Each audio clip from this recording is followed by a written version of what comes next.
Hello everyone, this is Obaid again with research methodologies. This is lesson 7. In this lesson, we're going to learn health and safety in research. আমরা এই লেকচারে শিখব health এবং safety issue নিয়ে রিসার্চে কতটা concern অথবা কী জিনিস আমাদেরকে কনসিডার করতে হবে রিসার্চ করার সময়, পার্টিকুলারলি হেলথ এবং সেফটি ইস্যুতে আমাকে কিভাবে সেফ রিসার্চ করতে পারি এবং আমার হেলথ মেনটেন করতে পারি।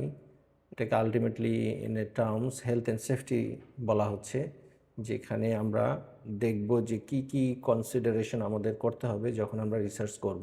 তো চলুন আমরা দেখি যে health and safety in research means what, কি মিন করে দ্যাট আমরা সর্বোচ্চ যত পসিবল রিজনেবল স্টেপস আছে সেটা আমরা গ্রহণ করব, যেন it steps to prevent harms to participant যারা রিসার্চে অংশগ্রহণ করছে, অ্যাজ ওয়েল এজ যারা ইনভেস্টিগেটর রিসার্চার যারা রিসার্চ আমরা করছি, এবং আদার যারা সাপোর্ট স্টাফ আছে, অ্যাজ ওয়েল এজ পাবলিক এই while conducting research, even environment আমরা কনসিডার করব যে সমস্ত কিছুর যে সেফটি এবং সেইটার যদি মানে লিভিং বিং হয় তাদের যে প্রপার হেলথ মেনটেন করা, সেই সমস্ত জিনিসকে আমাদের কনসিডার করতে হবে এবং এভরি পসিবল স্টেপস যা কিছু নেওয়া লাগবে এনশিওর করার জন্য সবগুলো possible steps ultimately health and safety in research এটার অধীনে পড়ে। তো এখানে যেমন কি ধরনের প্রবলেম হতে পারে, ফর এক্সাম্পল আমাদের কি করা উচিত অথবা কি এরিয়াতে আমরা কাজ করব, সেটা হচ্ছে যে প্রটেক্টস হিউম্যান ডিগনিটি অ্যান্ড ওয়েলবিং। যে হিউম্যানের যে ডিগনিটি আছে, যে human as a human being, তার যে সম্মান আছে, তার যে মানে আইডেন্টিটি আছে এবং তার যেই নিজস্বতা আছে সেইটাকে আমাকে মেনটেন করতে হবে। ওয়েলবিং মানে হচ্ছে সমস্ত ভালো, এটা বোঝায় একজন মানুষের, একজন প্রাণীর, একটা অ্যানিম্যালের এনভায়রনমেন্টের জন্য যা কিছু সব ভালো অল টুগেদার সেটাকে বলা হচ্ছে ওয়েলবিং। এটা আমাকে মেনটেন করতে হবে, যেটা ভালো পজিটিভ। তারপর হচ্ছে prevent injury, trauma and exploitation, যে আমি রিসার্চ করতে গিয়ে যদি ইনজিউর্ড হয়ে যাই, কোনো হেলথ রিস্কের মধ্যে পড়ি, সেটাকে আমাকে অবশ্যই প্রিভেন্ট করতে হবে। ট্রমা হতে পারে অনেক সময় স্ট্রেসের কারণে, যারা রিসার্চে পার্টিসিপেট করে অথবা যারা রিসার্চার যারা করে তাদের দুইজনের ক্ষেত্রেই সেটা সত্যি হতে পারে। এক্সপ্লয়টেশন, যে রিসার্চ করার সময় আমি কোনো প্রতারণার শিকার না হই অথবা কেউ যেন সেটা শিকার না হয়, যে রিসার্চের সময় একজন পার্টিসিপেন্ট সে রিসার্চ করতে এসেছে, একজন ডাটা সোর্স হিসেবে সে কাজ করছে, কিন্তু তাকে এক্সপ্লয়েট করা হয়েছে, যে তাকে বলা হয়নি যে তুমি যদি এই ক্লিনিক্যাল ট্রায়ালে তুমি অ্যাটেন্ড করো তাহলে তোমার এই ধরনের হেলথ রিস্ক হতে পারে, তোমার শর্ট টার্ম মেমোরি হতে পারে, ফর এক্সাম্পল কার্ডিওভাস্কুলার ইস্যু হতে পারে, ফর এক্সাম্পল। তো এই যে কতগুলো বিষয় সেটা তাকে ইনফর্ম করা হয়নি, ফর এক্সাম্পল, তাহলে তো এটা একটা এক্সপ্লোটেশনের মধ্যে পড়ে, তো এটা করা যাবে না। Ensure research credibility and integrity. Credibility মানে হচ্ছে যে এটা কতটা ক্রেডিবল, মানে হচ্ছে এটা কতটা যৌক্তিক এই কাজটা করা, সোসাইটি কালচার কনসিডারেশন করে এটা কতটা যৌক্তিক, এটা কতটা জরুরি অথবা কতটা এটা সমস্ত কিছুর সাথে কমপ্লাই করে। এবং ইন্টিগ্রিটি মানেই হচ্ছে যে আমি কতটা অনেস্ট এবং এটাকে টুইস্ট করবো না, ম্যানিপুলেট করবো না, কোনো কিছু টোটাল ট্রান্সপারেন্সি মেনটেন করে রিসার্চ করবো। Required for funding, publication and approval. তো আমাকে যদি ফান্ডিং নিয়ে আমি কোথাও থেকে কোনো পাবলিকেশন যদি করি এবং এবং অ্যাপ্রুভাল যদি নেওয়া লাগে, সেইটার সমস্ত কিছু ট্রান্সপারেন্ট ডকুমেন্টেশন, অ্যাকনোলজমেন্ট, যার যে ডিউ প্রাপ্য আছে, যার যে ডিউ রাইট আছে, যার যতটুকু কন্ট্রিবিউশন আছে সেটাকে হাইলাইট করা, সেটাকে রিকগনাইজ করা, এইটা আমার মানে রিসার্চ হেলথ অ্যান্ড সেফটি এবং এথিক্সের ভিতরে পড়ে। যাই হোক, builds public trust in science. আমি এমনভাবে রিসার্চ কন্ডাক্ট করব, আমি এমনভাবে রিসার্চ কন্ডাক্ট করব যেন আমার মানুষের ট্রাস্ট তৈরি হয়, যে দে আর ক্র্যাপ, দে আর মিথ্যা কথা বলে, তাদের রিসার্চের কোনো ইয়ে নেই। তাহলে তো আলটিমেটলি আমি যে রিসার্চ করে যে ফ্যাক্টটা আমি বের করে নিয়ে আসতেছি, সেই ফ্যাক্টটা আলটিমেটলি আমার কি হয়ে যাবে, ইউজলেস হয়ে যাবে, তাই না? তো এইটা আমাকে সিরিয়াসলি কনসিডার করতে হবে। অলরাইট, সো এই হলো ওভারঅল ইন্ট্রোডাক্টরি বিষয়। আমরা এটাকে আরও ভিতরে যাব এবং আরও ব্রেকডাউন করব। তাহলে আমাদের যে health and safety in research, সেইটার আলটিমেটলি কতগুলা অ্যাসপেক্ট, মানে আমরা কি এরিয়া আর একটু মানে অ্যাকশনের সুবিধার্থে, মেনটেনেন্সের সুবিধার্থে অথবা ইমপ্লিমেন্টেশনের সুবিধার্থে যদি আমরা এটাকে সেগ্রিগেট করি, ভাগ করে নেই, তাহলে it will be more easier. তো এটা 5 ডিফারেন্ট অ্যাসপেক্টস অথবা 5 ডিফারেন্ট এরিয়াতে, 5টা ডিফারেন্ট এরিয়াতে আমাদেরকে ফোকাস করতে হবে। প্রথম হচ্ছে protection of research participant. Protection of research participant, যে আমার যে রিসার্চে যারা পার্টিসিপেট করবে সেই পার্টিসিপেন্ট হিউম্যান বিং হতে পারে। যেমন ক্লিনিক্যাল ডাটা রিসার্চের ক্ষেত্রে পেশেন্টদের ডাটা নেওয়া হয়, পেশেন্টরা পার্টিসিপেট করে, অথবা যদি অ্যানিম্যাল মডেল হয় তাহলে অ্যানিম্যাল আলটিমেটলি পার্টিসিপেট করে। তো এদের যে প্রোটেকশন করতে হবে, যে এদের হেলথ অ্যান্ড ওয়েলবিং যত ধরনের সেফটি আছে সেগুলো আমাকে এনশিওর করতে হবে। এবং এইটার ডিটেলসটা কী আলটিমেটলি সেটা আমরা আর একটু পরেই শিখব।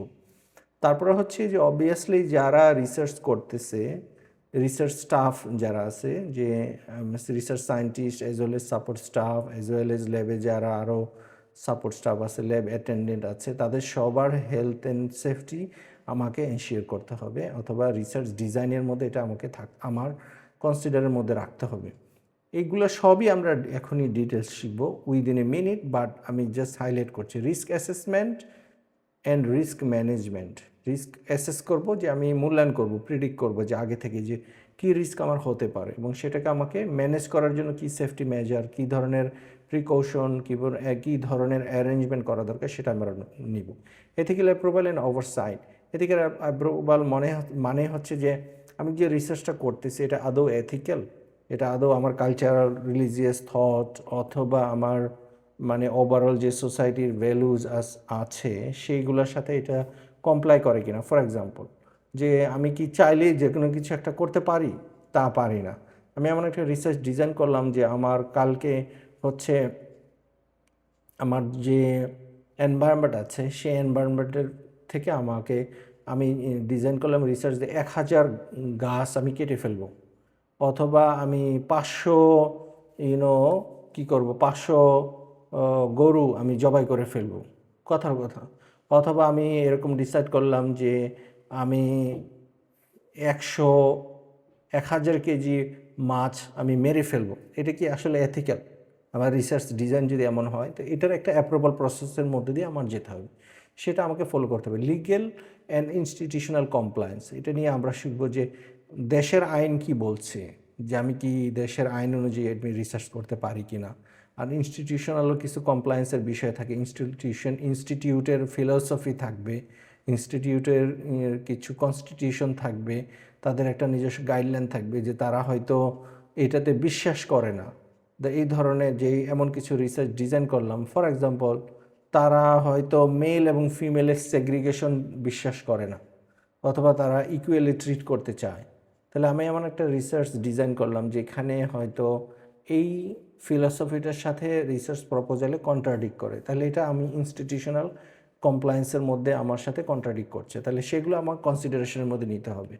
এখন প্রথম অ্যাসপেক্টস নিয়ে যদি আমি কথা বলি, প্রোটেকশন অফ রিসার্চ পার্টিসিপেন্ট, যেটা আমি শুরুতে বলেছি যে আননেসেসারি ফিজিক্যাল হার্ম তাদের যেন না হয়। ফিজিক্যাল হার্ম, যেমন শারীরিক ক্ষতি, হাতে পুড়ে গেল, হাত কেটে গেল, অথবা চোখে এরকম একটা রিয়াকশন থেকে স্পিল হলো, কেমিক্যাল এসে চোখ নষ্ট হয়ে গেল, তো এগুলো খুব কমন বিষয়। স্ক্যালপেল ইউজ করার সময় হাত কেটে গেল, তো এগুলোকে আমাকে অবশ্যই প্রিকশন এবং সেফটি মেজারের মধ্যে নিতে হবে, অ্যাজ ওয়েল এস এটাকে আমাকে প্রোটেক্ট করতে হবে। তবে সাইকোলজিক্যাল ডিস্ট্রেস অবভিয়াসলি আসবে, যে অনেকে আছে যে সে খুব প্রচণ্ড স্ট্রেস, কোনো ক্লিনিক্যাল ট্রায়ালের মধ্যে দিয়ে এসে যাচ্ছে, অথবা এমন একটা এক্সপেরিমেন্ট করছে, ফর এক্সাম্পল এমআরআই মেশিনের মধ্যে দিয়ে যাচ্ছে, তাহলে সে তো সাইকোলজিক্যাল স্ট্রেসের মধ্যে দিয়ে যাচ্ছে। তো এটাকে আমাকে এনশিওর করতে হবে যেন তার মধ্যে যেন এই সাইকোলজিক্যাল স্ট্রেসটা কোনোভাবেই না আসে। যেমন সোশ্যাল, লিগ্যাল আর ইকোনমিক রিস্ক আছে কিনা। এখানে সোশ্যাল রিস্ক বলতে যে সামাজিকভাবে এই রিসার্চটা আসলে কতটা অ্যাকসেপ্টেবল, এটাকে সমালোচনার সম্মুখীন হতে হবে কিনা, যে লোকাল ভ্যালুজের সাথে যায় কিনা। লিগ্যাল, আসলে আমি এমন একটা রিসার্চ করলাম যে শেষ পর্যন্ত দেখা গেলো যে এটা আসলে লিগ্যাল বাউন্ডারির মধ্যেই পড়ে না, এবং আমি লিগেলি এই কাজটা করতে পারি না, কোনো একটা পার্টিসিপেন্টকে আমি লিগেলি করতে পারি না। যেমন কথার কথা যে বাংলাদেশ মুসলিম কান্ট্রি, একটা রিলিজিয়াস একটা ডিফারেন্ট ভ্যালু, একটা সার্টেন ভ্যালু তৈরি করা আছে, তো এখানে আমি যদি কোনো পিগস অ্যানিম্যাল হিসেবে নিয়ে রিসার্চ করতে চাই, তাহলে এটা তো আমাদের লিগ্যাল বাউন্ডের মধ্যে পড়ে যাবে অনেকটা। তারপরে হচ্ছে এমন রিসার্চ আমি যেন করতে চাই না যেটা আসলে আলটিমেটলি ইকোনমিক রিস্কের মধ্যে চলে যাচ্ছে, যে ইকোনমিক রিস্ক এটা হয়ে যাচ্ছে ইকোনমিক রিস্ক, এটা প্রচণ্ড অর্থনৈতিক ক্ষতির সম্মুখীন হতে পারি। তাহলে এইটা প্রোটেকশন রিসার্চ পার্টিসিপেন্ট যে আমাকে রিসার্চের অংশগ্রহণ করছে তাদের ইকোনমিক অথবা এনভায়রনমেন্টাল রিস্ক যেন না থাকে সেটা আমাকে কনসিডার করতে হবে। তাহলে আমার প্রোটেকশনটা কি হচ্ছে, সেফটি মেজার হচ্ছে মিনিমাইজিং রিস্ক আমাকে করতে হবে, মিনিমাইজ করতে হবে, মনিটরিং অ্যাডভার্স ইফেক্ট, পার্টিসিপেন্টের অ্যাডভার্স ইফেক্ট কী আছে সেই যদি ইনকেস যদি হয় তাহলে সেটা আমাকে কন্টিনিউয়াসলি মনিটর করতে হবে। Stopping research if harm occurs, যে এমন সিচুয়েশনে গেলেও এটা আমরা আগে থেকে ডিফাইন করতে হবে। ফর এক্সাম্পল, একটা আমি ক্লিনিক্যাল ট্রায়াল করতেছি, পার্টিসিপেন্ট যেটা হেডেক হতে পারে এটা আগেই জানা, কমিউনিকেট করা হয়েছে, পার্টিসিপেন্টকে জানানো হয়েছে ইটস ওকে, হেডেক তো হতেই পারে, অল্প বিস্তর হেডেক, কিন্তু এটা দেখা গেল যে আমরা এইটা মনিটর করতেছি যে হেডেক কোন লেভেলে হচ্ছে, একটা স্কেল মেনটেন করতেছি, সেটা 1 2 3 4 পর্যন্ত আমরা অ্যাকসেপ্ট করবো। কিন্তু কোনো একজন পেশেন্ট এসে বললো, যে কয়েকজন পেশেন্ট একজন অথবা পার্টিসিপেন্ট এসে বললো যে না আসলে আমাদের হেডেক প্রচণ্ড হেডেক হচ্ছে, যেটা আমার ডেইলি লাইফকে ডিস্টার্ব করছে, তো এই ক্ষেত্রে আমি যে মনিটর করলাম সাইড ইফেক্ট এবং সেটাকে আমার এই যে রিসার্চ এটা এমন পর্যায়ে চলে গেছে, এখন আমাকে এটা স্টপ করতে হবে। তো এইগুলোর ক্লিয়ার আমাকে ডিজাইন এবং ডিফাইন গাইডলাইন আগে থেকে আমাকে মেনটেন করতে হবে, আমার রাখতে হবে। তারপরে যদি আমি দেখি safety research staff, safety of the research staff, যে যারা আমরা রিসার্চ করছি, scientific investigator as well as the support staff, lab attendant বলি, অথবা যারা ল্যাবে রিএজেন্ট ম্যানেজ করবে অথবা ল্যাব ম্যানেজার বলি, সমস্ত সবার মানে মেশিন অপারেটর হতে পারে, সেটা কোনো একটা সায়েন্টিফিক অ্যাপারেটাস যে যে আলটিমেটলি এক্সপার্ট সেটা অপারেট করে, তার সে সমস্ত সবার রিসার্চ স্টাফের আলটিমেটলি সেফটি মেজারমেন্ট থাকতে হবে, তার সেফটি আমাকে এনশিওর করতে হবে। তার মধ্যে কী পড়তে পারে, যেমন হচ্ছে যে laboratory Hazard, chemicals, biological agent, radiation. For example কেউ যদি এক্সরে নিয়ে কাজ করে তাহলে তার মধ্যে রেডিয়েশনের রিস্ক থাকবে। ফিল্ড ওয়ার্কে যদি কেউ যায় তাহলে রিমোট লোকেশন, রিমোট এমন এক জায়গায় গেল যে কেউ নাই, কোনো কমিউনিকেশন করার অপশন নাই, আনসেফ এনভায়রনমেন্ট, এমন একটা এনভায়রনমেন্টে যেগুলো সেখানে এনভায়রনমেন্টটা সেফ না, এনভায়রনমেন্টটা মানে খুবই ভয়ের, সেখানে সিকিউরিটি এনশিওর করার মতো কোনো এনভায়রনমেন্ট নাই, কোনো সাপোর্ট নাই। তো এগুলো আমাকে ফিল্ড ওয়ার্ক করার সময় আমাকে কনসিডার করতে হবে অ্যাজ এ রিসার্চার, এবং তার সেফটি হিসেবে এটাকে সিরিয়াসলি নিতে হবে, ইনশিওর করতে হবে। Workplace stress or burn out, অনেক সময় দেখা যায় যে রিসার্চ স্টাফ, যে অনেক সময় আমরা এই গল্প শুনি যে পিএইচডির সময় প্রচণ্ড স্ট্রেসের মধ্যে যায় এবং বার্ন আউট হয়ে যায়। আমি একটা এক্সপেরিমেন্ট 2 বার 10 বার করছি কিন্তু কোনো রেজাল্ট আসে না। আমার মনে পড়ে আমি যখন পিএইচডি করি তখন একটা এক্সপেরিমেন্ট আমি কন্টিনিউয়াসলি অনেক দিন করেছি, এবং এটা একটা দুধ ভাত বলা যায়, মানে হাতের মুঠোয়, যে কোনো সময় আমি এটা করতে পারি এবং এটা হয়। এমন এক সময় দেখা গেল যে আমি এই এক্সপেরিমেন্টটা রিপিট করার জন্য ক্লোনিং করছি, সেটা 2 মাস যাবৎ কন্টিনিউয়াসলি চেষ্টা করছি, হচ্ছে না, উই ডোন্ট নো। তো এই যে অনেক সময় এরকম সিচুয়েশন হয়, কিন্তু যাই হোক, খুশির খবর হচ্ছে আলটিমেটলি আমি সেটা ফিগার আউট করেছিলাম তখন। এবং কিন্তু এই যে স্ট্রেস, সেটাকে আমার এনশিওর করতে হবে যে স্ট্রেসফুল সিচুয়েশনে যেন আমি মানে ওয়ে আউট থাকে এবং বার্ন আউট যেন আমি না হই অথবা রিসার্চাররা না হই, সেটা একটা সেফটি, একটা অলরেডি একটা অ্যাকশন প্ল্যান ইন প্লেস থাকতে হবে। তো এর মধ্যে কীভাবে করবো, করার কারণ হচ্ছে যে সেফটি ট্রেনিং, আমরা সেফটি ট্রেনিং দিব যে ল্যাবরেটরি হ্যাজার্ড কেমিক্যালস কীভাবে ডিল করব, বায়োলজিক্যাল এজেন্ট যদি থাকে তাহলে সেটা কীভাবে করব, রেডিয়েশন যদি থাকে তাহলে মানে কি কোনটার লেভেলটা কি, সেটা আমি ট্রেনিংয়ের মাধ্যমে এই নলেজটা আমার থাকতে হবে। তারপরে proper equipment, personal protective equipment, PPE আমাকে ইউজ করতে হবে, যেখানে যেটা required, goggles, hair like apron, lab coat অথবা মাস্ক অথবা হ্যান্ড গ্লাভস, যেখানে যেটা লাগবে, শিল্ড, অনেক সময় সাউন্ড প্রোটেকশনের জন্য সাউন্ড শিল্ড লাগতে পারে, এরকম যেটা লাগবে সেটা আমাকে করতে হবে। Safe work procedure, safe work procedure হচ্ছে যে আমি হয়তো যে কেমিক্যালসটা কোথায় স্টোর করব, সেটা যদি অ্যাসিড হয়, বেজ হয়, অথবা সেটা ফ্লেমেবল, যেমন অ্যালকোহল যেটা প্রচণ্ডভাবে দাহ, মানে হচ্ছে যে আগুন লাগলে এটা আরও আগুনকে বাড়িয়ে দিবে, অথবা বায়োলজিক্যাল কোনো একটা স্যাম্পল সেটা ইনফেকশন তৈরি করতে হবে, রেডিয়েশন। তো এইটা সেফ ওয়ার্ক প্রসিজিওর মধ্যে পড়ে, যে কোনটা কোথায় আমি কিভাবে রাখবো, কিভাবে ইউজ করব, কোথায় ফিউম হুডে ইউজ করব নাকি ফিউম হুডের বাইরে অন দ্য বেঞ্চ টপে ইউজ করতে পারবো, সেগুলোর এখানে ডিটেলস এটা আমাকে এখানে থাকবে আমার। তারপর সুপারভিশন অ্যান্ড ইমার্জেন্সি প্ল্যানিং, ওই যে যদি কেউ রিমোটলি কাজ করে তাহলে তার সুপারভিশন, অথবা ল্যাবে কাজ করে তাহলে তার কতটুকু কাজ করছে এবং তার কী ধরনের সুপারভিশন লাগবে। নিউ বিজ ইন দ্য ল্যাব, যদি ল্যাবে এসে নতুন হয় তাহলে তার প্রথমে হয়তো সুপারভিশন লাগবে, অথবা কিছু কাজ আছে যেটা এই জন্য একটা ইস্যু আমরা শিখবো, একটা এরিয়া লেকচার যেটা risk assessment. Based on risk assessment কখনো কখনো এমন এক্সপেরিমেন্ট থাকবে যেটা একলা করা যাবেই না, কোনো একটা সময় আছে একলা ল্যাবে থাকা যাবেই না। এবং এই যে ইমার্জেন্সি প্ল্যানিং, যে কোনো যদি ইমার্জেন্সি হয় তাহলে সে কাকে কন্ট্যাক্ট করবে, কিভাবে কন্ট্যাক্ট করবে, এই সমস্ত জিনিসকে আমাকে আলটিমেটলি রিসার্চের মধ্যে এনশিওর করতে হবে। একটু আগেই বলেছিলাম যে রিস্ক অ্যাসেসমেন্ট অ্যান্ড ম্যানেজমেন্ট। তো এই যে বললাম যে আলটিমেটলি আমি যদি সেফটি এনশিওর করতে চাই, সেটা পার্টিসিপেন্ট অথবা রিসার্চারের হোক, তাহলে আমাকে আইডেন্টিফাই দ্য পটেনশিয়াল রিস্ক কী আছে সেটা আমাকে দেখতে হবে আগে থেকে, ফোরসি করতে হবে, ইমাজিন করতে হবে। শুরু করার পরে যদি আমি দেখি যে হ্যাঁ আসলে oh my god I did a mistake, that's can't happen, it should not be happening, right? তো এই জন্য অ্যাসেস দ্য লাইকলিহুড মানে হচ্ছে যে আমি কিছুটা প্রিডিক্ট করব যে সে আমি সালফিউরিক অ্যাসিড ইউজ করছি। এখন সালফিউরিক অ্যাসিড ইউজ করার সময় আমাকে এটা কিছুটা লাইকলিহুড, এটা স্পিল হতে পারে কি এরকম, কোথায় ইউজ করছি, কীভাবে ইউজ করছি। আমার এটা যদি স্পিল হয়, এটা তা মানে স্পিল হওয়া মানে হচ্ছে এটা ছিটকে পড়া, ঢেলে পড়া ফ্লোরের উপরে, বেঞ্চের উপরে হতে পারে। এবং সিভিয়ারিটি, এটা হলে কোথায়, অথবা চামড়ার উপরে পড়তে পারে। যদি চামড়ার উপরে হয় তাহলে কীরকম লেভেলের ক্ষতি হবে আমার, এটাতে আমার হেলথ ইস্যু কোন লেভেলে আসবে। তো এইগুলার ক্লাসিফিকেশন আছে যেটা আমরা শিখব।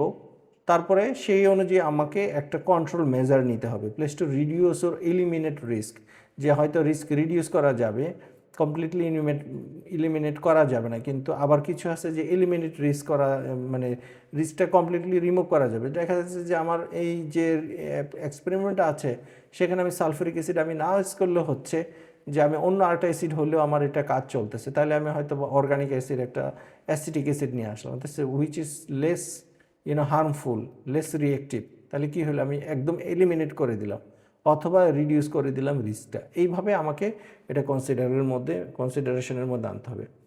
যেমন বায়োলজিক্যাল ক্ষেত্রে যে ইনফেকশন কন্ট্রোল প্ল্যান, যে ইনফেকশন যেন না হয়, আমি বায়োলজিক্যাল স্যাম্পল নিয়ে কাজ করছি, তাহলে ইনফেকশন যেন না হয় সেটার জন্য অবভিয়াসলি একটা কনফাইন্ড এরিয়াতে আমি বায়োলজিক্যাল যেই ইনভেস্টিগেশন আছে সেটা করব। সেটার জন্য যে অ্যান্টিসেপটিক অথবা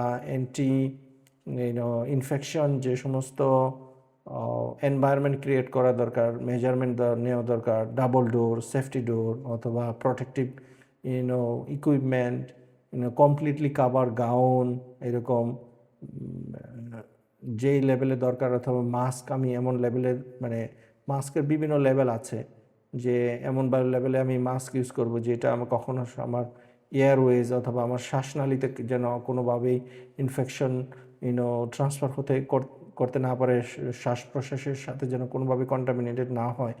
তো এইরকম বিষয়গুলো আমাদেরকে কনসিডার করতে হবে। সেফ হ্যান্ডেলিং অফ ডাটা, এটাও কিন্তু আরেকটা, যে আমি যে ডাটা কালেক্ট করতেছি সেটা আসলে সেফ হ্যান্ডেলিং, ডাটাটা লিক হয়ে যাচ্ছে কিনা অথবা সেটা কেউ জেনে যাচ্ছে কিনা, সেগুলো নিয়ে আরও ডিটেলস আমরা কথা বলবো। যেমন as well as emergency protocol, যেটা আমরা বলেছি যে রিস্ক অ্যাসেসমেন্ট ম্যানেজমেন্টের মধ্যে হয় যে ইনকেস যদি একটা ইমার্জেন্সি হতেই পারে, তাহলে আমি ইমার্জেন্সি সিচুয়েশনে কার সাথে যোগাযোগ করব, কিভাবে যোগাযোগ করব, কে অ্যাভেলেবেল আছে ওই প্রান্তে যার সাথে আমি যোগাযোগ করব সে কি প্রপারলি ট্রেন কিনা, এরকম ইমার্জেন্সি সিচুয়েশনে তাকে কি করতে হবে সেটা ট্রেনিং প্রপারলি থাকতে হবে। এটা টোটাল একটা টিম ওয়ার্ক মূলত পুরো রিসার্চ। এই জন্য একলা রিসার্চ করা ইজ ভেরি টাফ, এই জন্য এটা একটা টিম ওয়ার্ক, এটা একটা সাপোর্ট সিস্টেম লাগবে, এটা একটা ইনস্টিটিউশনাল বিষয়, এটা অনেকগুলা স্টেক হোল্ডার এটার সাথে জড়িত এবং সবাই মিলে আলটিমেটলি এই সেফটিটা এনশিওর করতে হবে। It's time to answer some questions now. আমরা যা শিখেছি চলুন সেগুলোর উত্তর দেওয়ার চেষ্টা করি, তাহলে আমি বুঝতে পারবো যে আসলে আমার আন্ডারস্ট্যান্ডিং লেভেলটা কোথায়।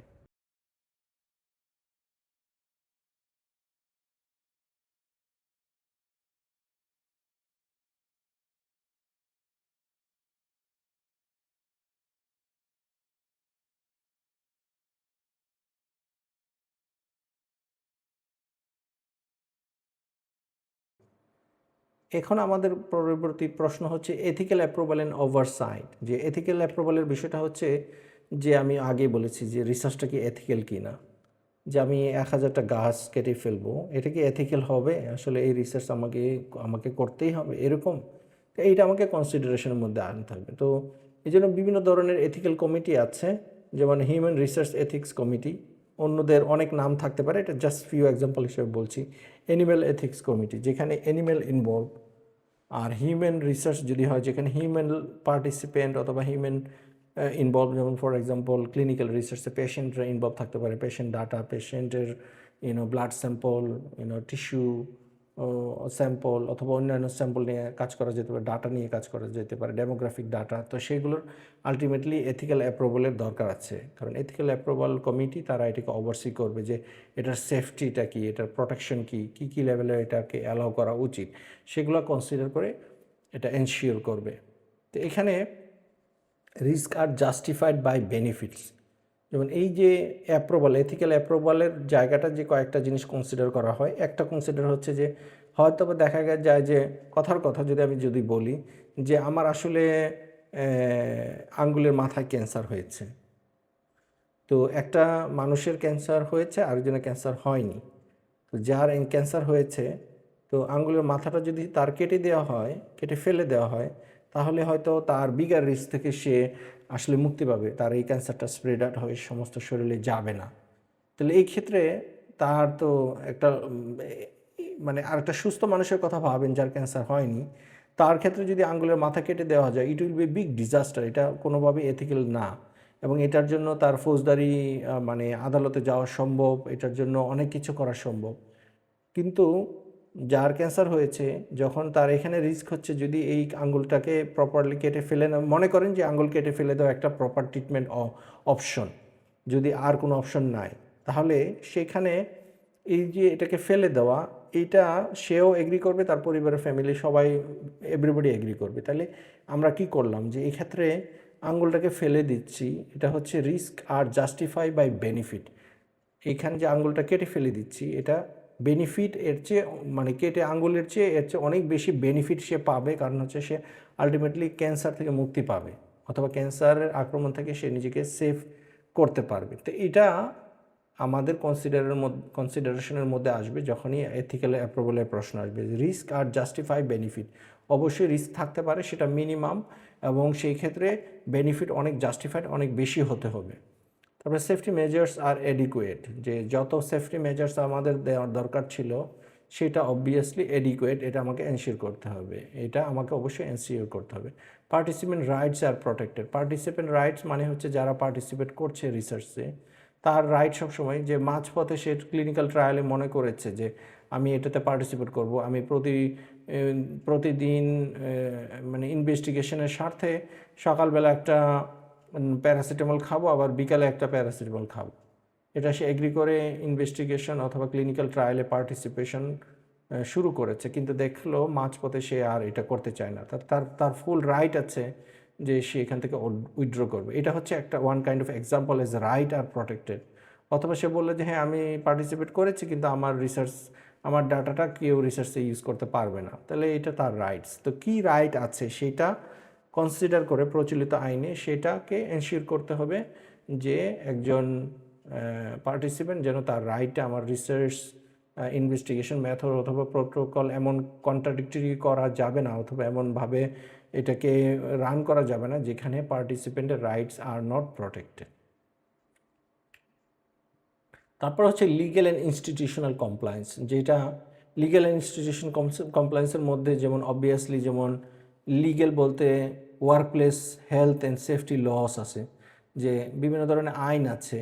আমি অস্ট্রেলিয়ান পার্সপেক্টিভে বললাম, অন্য দেশের অন্য আইন থাকতে পারে।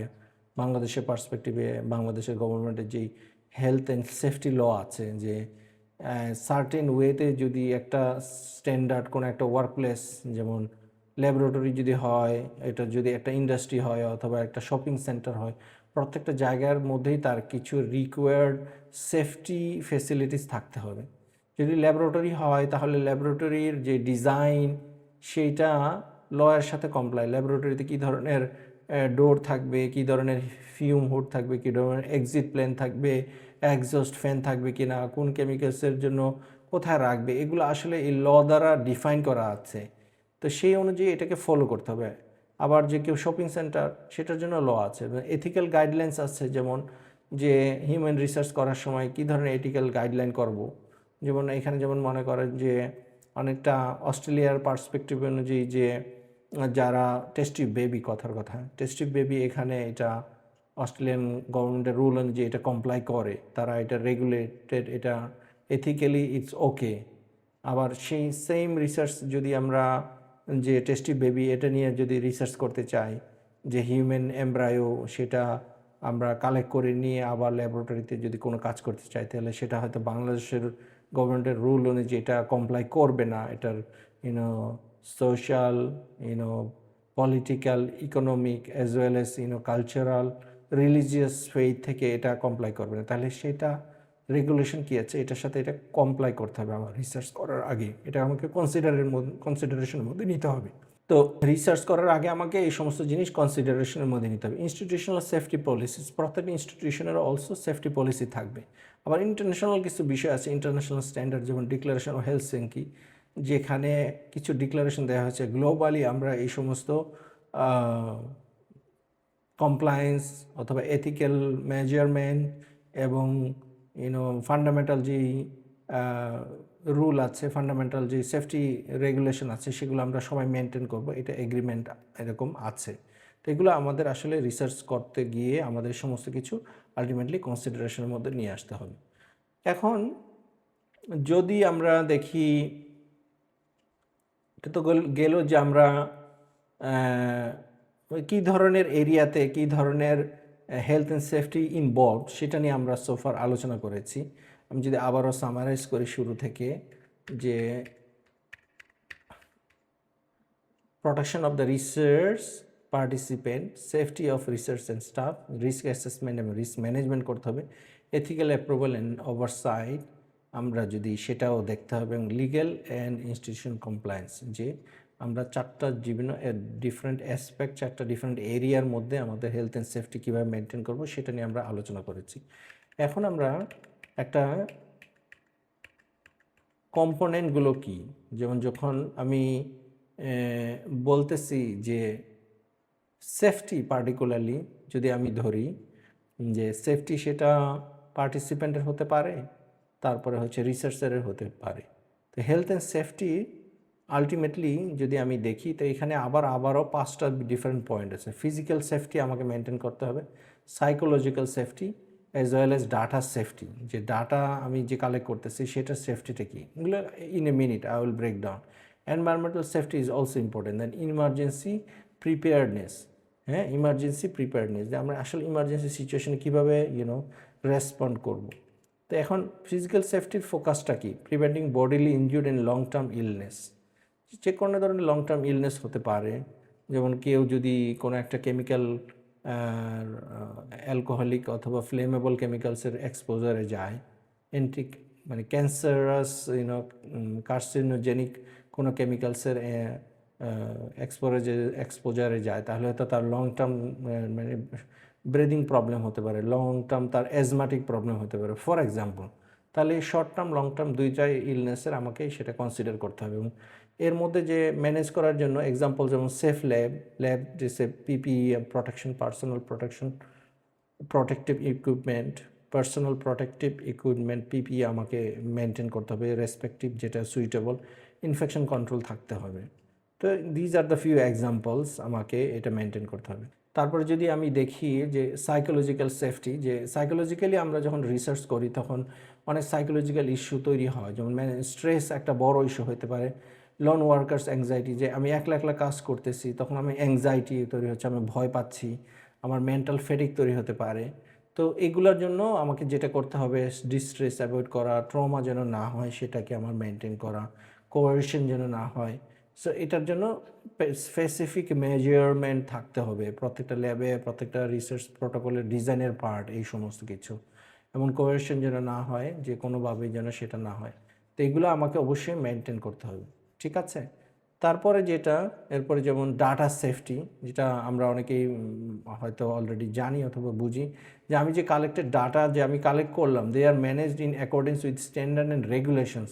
কারণ ডাটা তো আমি এখানে সেখানে রেখে দিতে পারি না, সেটার মধ্যে ডাটার প্রাইভেসি আছে, তাই না? প্রাইভেসি আমাকে মেনটেন করতে হবে, যে এই ডাটাটা পাবলিকলি অ্যাভেলেবল হবে না, যে কেউ চাইলেই ডাটাটা যেন দেখতে না পারে। তারপরে হচ্ছে যে এইটা প্রাইভেট ডাটা।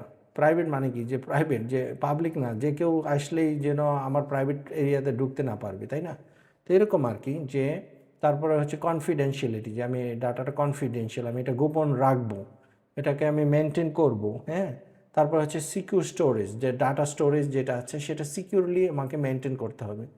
নট নেসেসারি যে আমি এটা ডাটাটা মানে রেখে দিলাম একটা টেবিলের উপরে, ফর এক্সাম্পল যে কেউ এই টেবিলে আসে, এটা আমার চায়ের আড্ডাখানা, তো এরকম তো হওয়া যাবে না। এটা তো লকারে রাখতে হবে, এটা সিকিউর করে রাখতে হবে, এটা সেফ রাখতে হবে, যে কারো যেন অ্যাক্সেস না থাকে সেটাও এনশিওর করতে হবে। তো এটা একটা ইম্পর্টেন্ট বিষয়।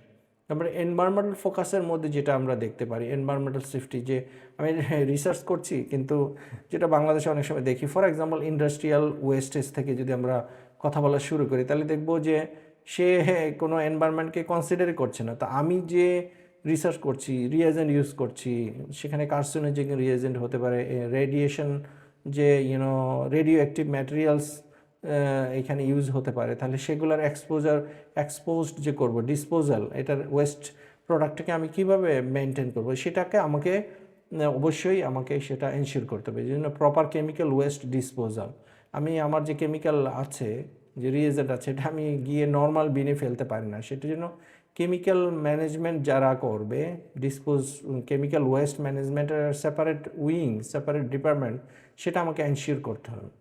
কোন কেমিক্যালস কোথায় এটা স্পিল করা যাবে, কোন কেমিক্যালস নর্মালি বিনে রাখা যাবে না, কোন ধরনের অ্যাপারেটাস কি কোথায় ফেলতে হবে।